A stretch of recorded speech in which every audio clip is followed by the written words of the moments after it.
નમસ્કાર, જોહાર. વાત કરીશું આપણે વલસાડ જિલ્લાના નાનાપોંઢાની.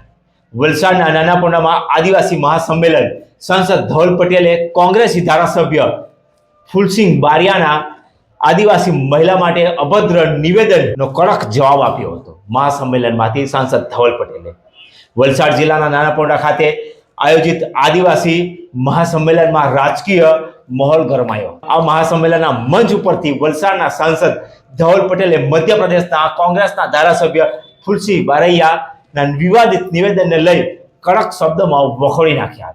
કોંગ્રેસના ધારાસભ્ય મધ્યપ્રદેશના ધારાસભ્ય ફૂલસિંહ બારિયા મધ્યપ્રદેશમાં એમ કીધું કે એસટી અને એસસી મહિલાનું બલાત્કાર કરે ને રેપ કરે તો તમને સ્વર્ગ મળશે.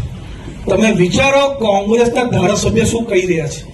એમ કહે છે કે એસટી અને એસસી સમાજની મહિલાનું રેપ કરો તો તમને જન્નત નસીબ થશે, સ્વર્ગ નસીબ થશે, એવું બયાન મધ્યપ્રદેશના કોંગ્રેસના ધારાસભ્યએ આપ્યું. પાછું મીડિયા 2 દિવસ પછી પૂછ્યું કે તમને કોઈ વસવસો છે આ બોલ્યા તેના, તો એમણે કીધું મને કઈ વસવસો નથી, મેં જે બોલ્યો એ બયાન પર કાયમ છું. એ બતાવે છે કે કોંગ્રેસ જે આદિવાસી કરે છે એમના મનમાં, એમના દિલમાં આદિવાસી અને દલિતની ખિલાફ કેટલી વધારે ખરાબ વિચાર છે, કેટલું વધારે આપણને નફરત કરે છે એ કોંગ્રેસના ધારાસભ્ય બતાવે છે, કોંગ્રેસની માનસિકતા બતાવે છે. અને એટલું જ નહીં, હમણાં પરમ દિવસે રાહુલ ગાંધી મધ્યપ્રદેશના ઇન્દોરમાં ગયા ત્યારે ફૂલસિંહ બારિયા સાથે સ્ટેજ પર સાઈડ કર્યું અને ફૂલસિંહ બારિયાનું એમને સન્માન પણ કર્યું. એ બતાવે છે કે રાહુલ ગાંધી જે ફૂલસિંહ બારિયા કીધું એની સાથે પૂરી રીતે સંમત છે. એટલે આપણે સમજી જવું જોઈએ કે આદિવાસીઓનું આરક્ષણ લેવા કોણ માંગે છે અને આદિવાસીઓનો વિકાસ કોણ કરે છે. સાંસદ ધવલ પટેલે જણાવ્યું હતું કે કોંગ્રેસના ધારાસભ્ય ફૂલસિંહ બારૈયાએ આદિવાસી સમાજની મહિલાઓ અંગે આપેલ નિવેદન અંગે અત્યંત નિંદનીય અને અપમાનજનક અને સમગ્ર સમાજની ભાવનાઓને ઠેસ પહોંચાડનાર છે.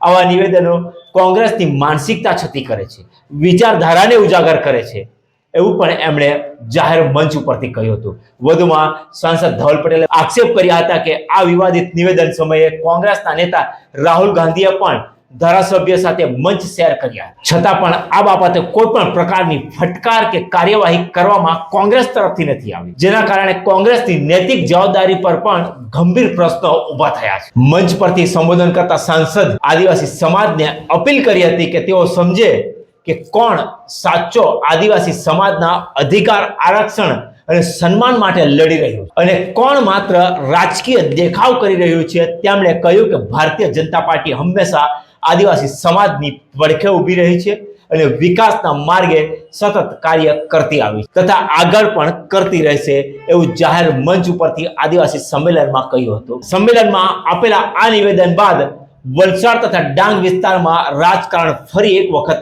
ગરમાવો જોવા મળી રહ્યો હતો.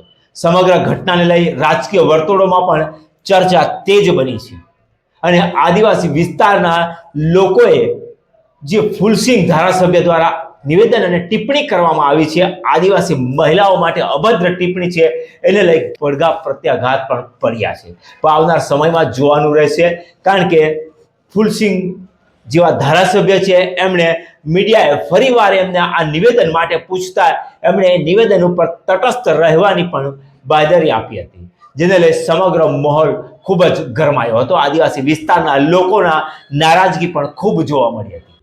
इंडिया में सबसे ज्यादा रेप किसके होते हैं? शेड्यूल कास्ट, शेड्यूल ट्राइब और मोस्ट ओबीसी होते हैं.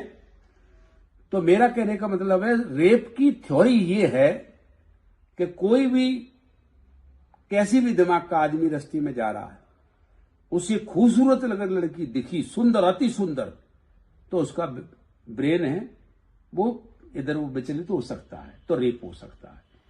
आदिवासी में कौन सी अति सुंदर स्त्री है? एससी की कौन सी अति सुंदर स्त्री है? मोस्ट ओबीसी में ऐसी स्त्रियां सुंदरियां हैं. क्यों होता है बलात्कार? उनके धर्म ग्रंथों में इस तरह की निर्देश दिए गए, हिंदू धर्म ग्रंथों में.